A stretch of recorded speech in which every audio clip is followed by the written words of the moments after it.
नमस्ते भारत में एक बार फिर स्वागत है आपका। यूक्रेन और रूस से जुड़ी हर पल पल की अपडेट आपको हम दे रहे हैं। AK शिवाजी हमारे साथ जुड़े हुए हैं। सर, आपसे एक सवाल पूछना चाहेंगे, क्या इस युद्ध को देखते हुए तीसरे युद्ध की भी आशंका लगाई जा सकती है?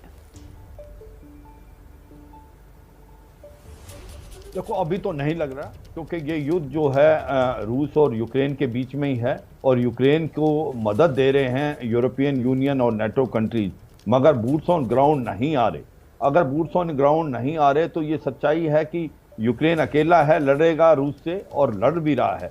तो मुझे लगता नहीं कि ये थर्ड वर्ल्ड वॉर की तरफ जा रहा है, और ना ही ये न्यूक्लियर हथियार इसमें इस्तेमाल हो सकते, क्योंकि न्यूक्लियर हथियार जो हैं, it is a weapon of peace and deterrence, it is not a weapon of war. 1945 के बाद कोई भी न्यूक्लियर हथियार इस्तेमाल नहीं हुआ है, क्योंकि अगर न्यूक्लियर हथियारों का इस्तेमाल होगा तो पूरे वर्ल्ड का सर्वनाश हो जाएगा। तो ये सच्चाई है कि ये बुखलाक है पुतिन की, जो जिस प्रकार से वो इर्रेस्पॉन्सिबल स्टेटमेंट पास कर रहे हैं, एक प्रकार से साइकोलॉजिकल वार फेयर करने की कोशिश करें। मगर ये है कि जिस प्रकार से यूक्रेन लड़ा है वो काबिल तारीफ है। ये पुतिन ने भी नहीं सोचा था कि इतने देर मुकाबला कर पाएगा यूक्रेन, क्योंकि यूक्रेन की जो मिलिट्री पावर है वो रूस से बहुत कम है, मगर उसके बावजूद भी वो लड़ रहे हैं। और जो कीव की लड़ाई है वो एक निर्णायक रूप में पहुंच गई है। अगले 24 घंटे बहुत ही इंपॉर्टेंट है, मगर मुझे लगता है जिस प्रकार से यूक्रेन की फौज लड़ रही है, इतना आसान नहीं होगा रूस की फौज को कीव को लेना या खार्किव को लेना, क्योंकि बिल्टअप एरिया की जो लड़ाई होती है वो बड़ी मुश्किल होती है। उसमें इतनी जल्दी आप यूक्रेन मुंहतोड़ जवाब भी दे रहा है शिवाजी जी, लगातार वो लड़ भी रहे हैं, लेकिन सवाल यही है कि यूक्रेन के लिए आने वाले 24 घंटे बहुत महत्वपूर्ण है। वो इसलिए क्योंकि कीव की तरफ लगातार जो सेना का बड़ा दस्ता है रूस का, वो आगे बढ़ रहा है। और इसी बीच एक और बड़ी खबर दर्शकों को आपने बता दें, चेरनिहाइव में एक रिहायशी इमारत से रॉकेट टकराया है। बड़ी खबर इस वक्त, इमारत की 2 मंजिलों में भीषण आग लग गई है। रूसी हमले में अब तक 352 नागरिकों की मौत हो चुकी है। यूक्रेन ने कहा है मरने वालों में 14 बच्चे भी शामिल हैं। और कल की अगर हम बात करें तो कल यह आंकड़ा 240 सुबह लगभग था। अब देखिए मरने वालों का आंकड़ा भी बढ़ गया है, 352 यह आंकड़ा हो चुका है। और 116 बच्चे समेत 1684 लोग घायल हो गए हैं।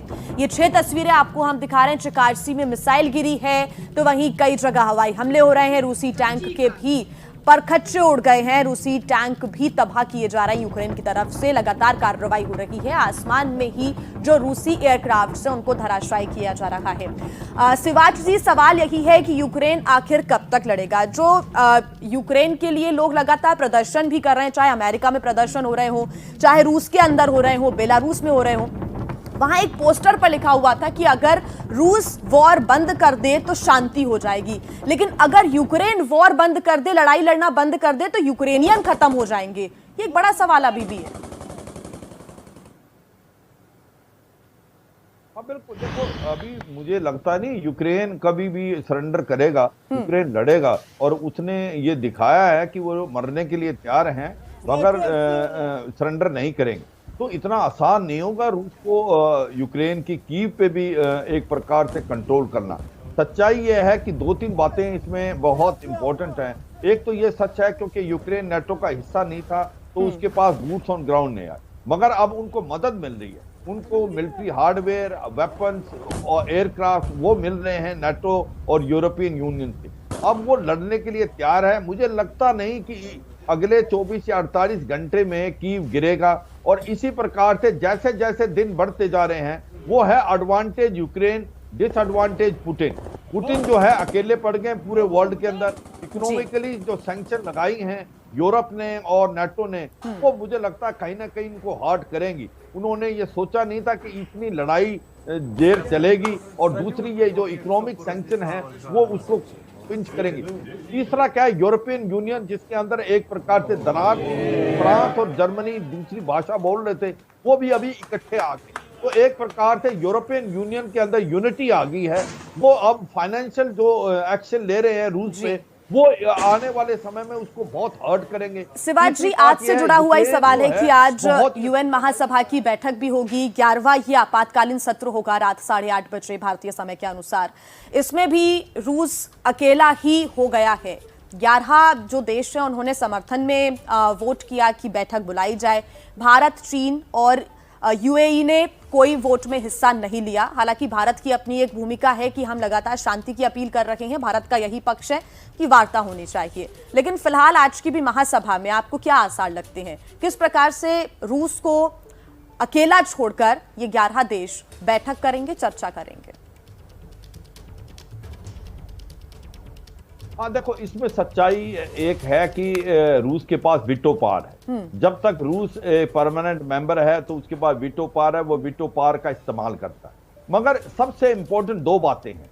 एक तो रूस ने वीटो पावर का इस्तेमाल तो किया, मगर चीन उसके साथ नहीं खड़ा है। चीन ने वीटो पावर यूज नहीं किया, चीन ने अब्सटेन किया, भारत ने भी अब्सटेन किया।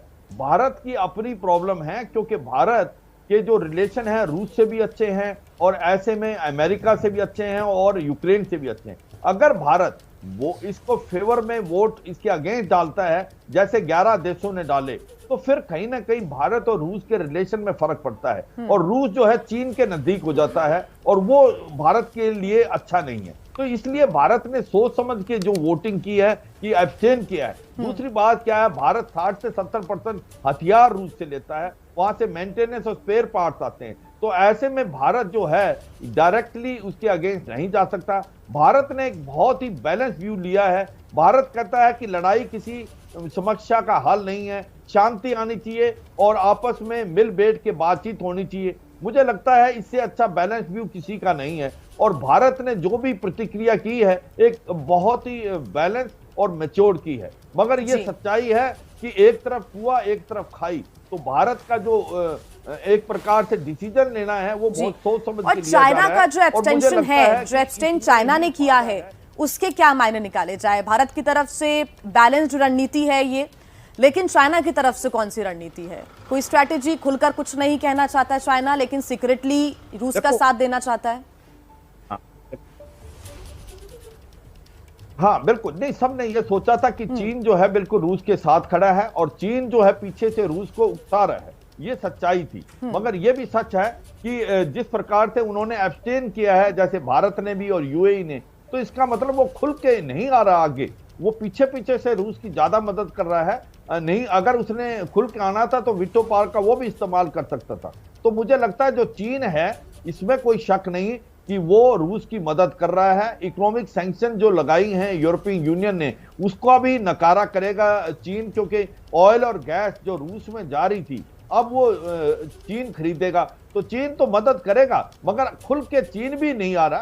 चीन भी थोड़ा सा उसने दिखाया है कि वो सोच समझ के आगे चलेगा। मगर सच्चाई ये है कि रूस जो है चीन पे बहुत डिपेंडेंट है। अगर चीन उसकी मदद करेगा तभी वो इकोनॉमिक सैंक्शन को सहन पाएगा, क्योंकि उसके दो इक्विपमेंट ही हैं जिससे पैसा कमाता है, मिलिट्री हार्डवेयर और गैस और ऑयल। गैस ऑयल जो है वो यूरोप में जाती थी, वो बंद हो जाएगी, तो उसकी जो है मार्केट अब चीन ही पूरी करेगा। और तीसरा जो है कि आज की तारीख में मुझे लगता है पुतिन जो है अकेले पड़ गए हैं। उसकी वर्ल्ड ओपिनियन उनके अगेंस्ट जा रही है और जैसे जैसे लड़ाई बढ़ती जाएगी वैसे वैसे यूक्रेन को एडवांटेज है और पुतिन को डिसएडवांटेज है। तो एक बहुत बड़ी फ्लूइड सिचुएशन होगी है। अगर यूक्रेन 2 दिन और या 3 दिन होल्ड कर देता है, मुझे लगता है पुतिन के लिए बहुत बड़ी परेशानी होने वाली है। एक बार फिर हम भारत की भूमिका की बात कर लेते हैं सर। भारत की भूमिका बहुत महत्वपूर्ण है, क्योंकि कल भी जब हम बात कर रहे थे तो भारत या प्रधानमंत्री नरेंद्र मोदी, क्योंकि लगातार यूक्रेन हो चाहे रूस हो, दोनों ही देश भारत से लगातार कांटेक्ट में हैं और ये उम्मीद कि हम उनका साथ दें, ये उम्मीदें यूक्रेन भी कर रहा है और ये उम्मीद रूस भी कर रहा है। हालांकि बैलेंस रणनीति हम अपना रहे हैं, ऐसे में शांति की अपील लगातार की जा रही है। सर बने रहिए आप हमारे साथ, आगे आपसे अपनी चर्चा को हम जारी रखेंगे।